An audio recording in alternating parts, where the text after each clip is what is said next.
So UFOs have gone mainstream. Basically everybody on Earth at this point knows about UFOs, but what are they? Where do they come from? And why are they here? The answer to these questions is actually far more straightforward than most people realize. It's not a mystery.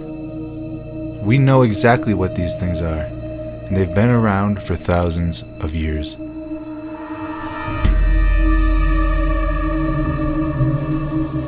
So what exactly are UFOs?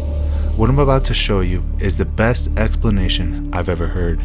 It comes from this old 90s documentary. It was pretty bad quality, so I did the best I could to upscale it and remaster it for you. So please share this with people who may be interested in the subject but don't really know what's going on. Strange sights appeared in the skies long before spaceflight or manned flight of any kind was possible. And in each century, these visions took on identities that tell much about the worldview of those who saw them. Alexander the Great and his army, for instance, were harassed by a pair of flying objects in 329 BC. Most of the soldiers fled the scene, but some of the hardier men stood their ground and tried to hit the discs with their arrows and with stones from their slings. In 1492, just 4 hours before discovering land, Christopher Columbus saw a bright glowing object come out of the sky, go into the water, and travel slowly through the water very close to the ship that he was on. Engraved onto a French token minted in the 1860s is a disc-shaped flying object that experts say may have commemorated a daytime UFO sighting. The great British astronomer Edmund Halley of comet fame also saw a series of unexplained aerial objects in March of 1716. One of them lit up the sky for more than 2 hours and was so brilliant that Halley could read a printed text by its light.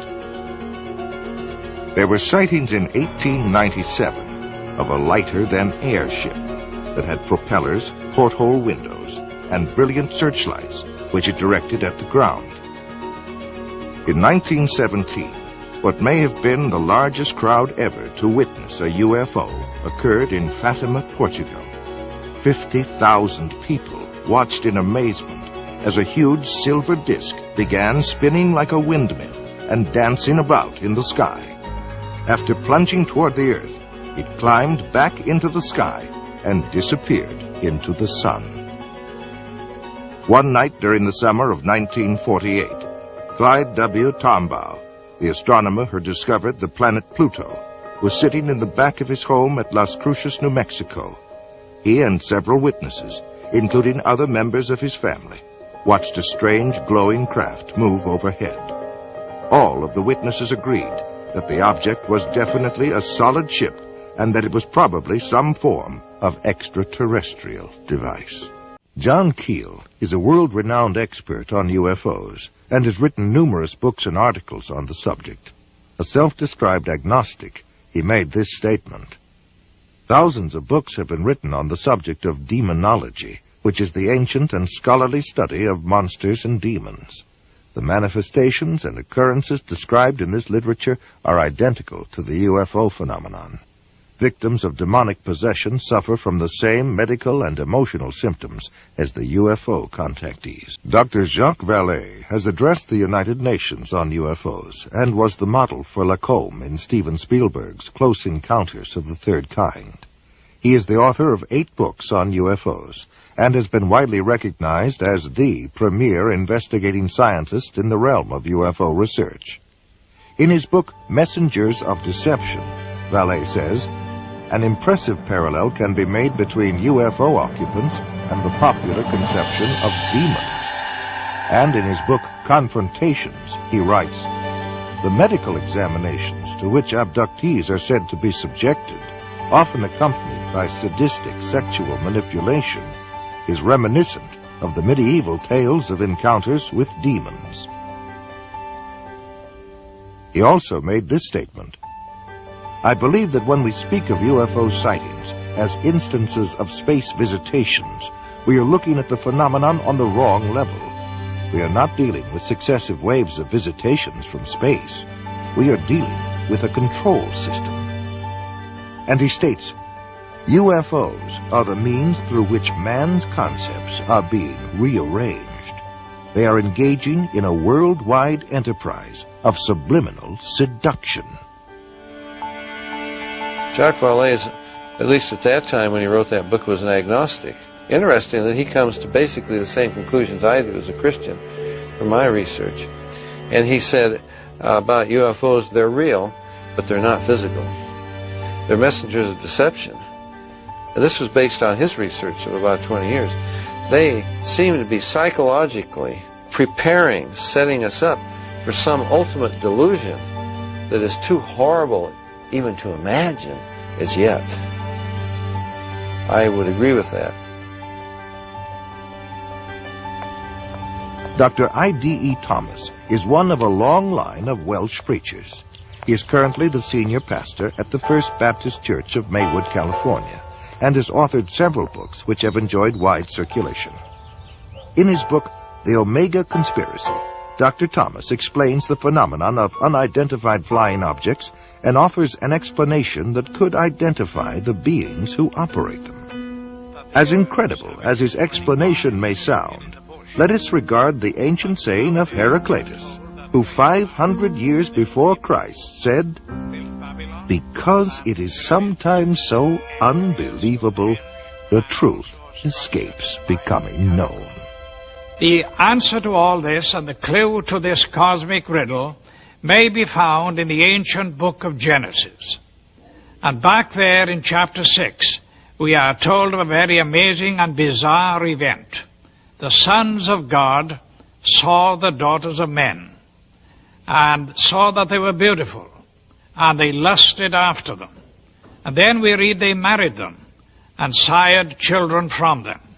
For the past 1,500 years, most scholars, including evangelical scholars, have interpreted the sons of God as the good sons of Seth, and the daughters of men as the wicked daughters of Cain. They've adopted that interpretation because the other one is so bizarre and outlandish. The ancient interpretation, and in my opinion the correct one, is that the sons of God were demonic beings or fallen angels, and that they came down to earth, they lusted after the daughters of men, they married them, and produced this amazing progeny, this hybrid progeny of the Nephilim. And the very word Nephilim does not mean giants. It comes from the root Nephal, fallen ones. The early Christian fathers in the first 4 centuries, men like Irenaeus, Tertullian, Ambrose, for 400 years they knew no other interpretation except that the sons of God were angelic beings. Josephus, the cosmopolitan Jewish historian, says the same thing. We read in the book of Job that when God laid the foundation of the earth, the sons of God shouted for joy. Obviously, the sons of God could not be human beings. Adam had not been created. If this was a case of just mixed marriages between good men and wicked women, it is surprising that God should have issued the fire of judgment that he did. God took this stern action of wiping out the human race. Now, the only family that were left intact in order to re-establish, repopulate the new world was the family of Noah. Noah, we are told, was perfect in his generations. The word perfect does not mean, in this case, morally perfect, because we know from the story of Noah, and especially what happened after the flood, that Noah was not perfect. What it means is like a lamb for the paschal sacrifice, that lamb had to be without blemish, physically pure, without blemish. So it seems was the case of Noah, the only family that remained uncontaminated from these strange beings that appeared from space. The only line that was pure and clean from God's standpoint to start a new world and a new civilization. Jesus said, "As in the days of Noah, so in the days of the coming of the Son of Man." Of all the patriarchs and prophets of the Old Testament, the key to prophecy, above all others, is Noah. And something happened in the days of Noah that was a distinctive characteristic of Noah's time that didn't happen before or after. Wars and famines and pestilences and natural disasters have always happened. But something happened in the days of Noah, and the most sinister and bizarre of all the things that happened was this intermarriage between the angelic race and the human race. And of course the mastermind behind it all was another angel, a fallen angel, Lucifer.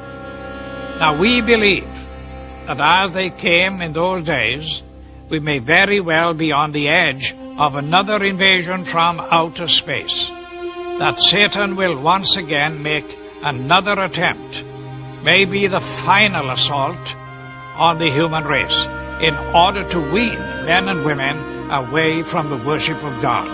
He has tried before, he will inevitably try again. And by seducing the human race, by sending these so-called entities from space, demonic beings, he will try to get people all over the world to worship him and to deprive God of the worship that is due to him. Fortunately, we know what the end result is going to be. But this final or omega assault that will come at the end of time may trigger the coming back of Jesus Christ to rescue his own. Satan has failed before, and the Bible predicts he will fail again. We are told quite emphatically in God's Word that the kingdoms of this world shall become the kingdom of our God and of his Christ. Satan will make the attempt, but our God, greater is he that is in you than he that is in the world. So there you have it. UFOs are demonic in nature. There can be no question about that. What are your thoughts on this? Please leave a comment below if you haven't done so already. And don't forget to hit that like button. And until next time, thank you all for watching, and God bless you all.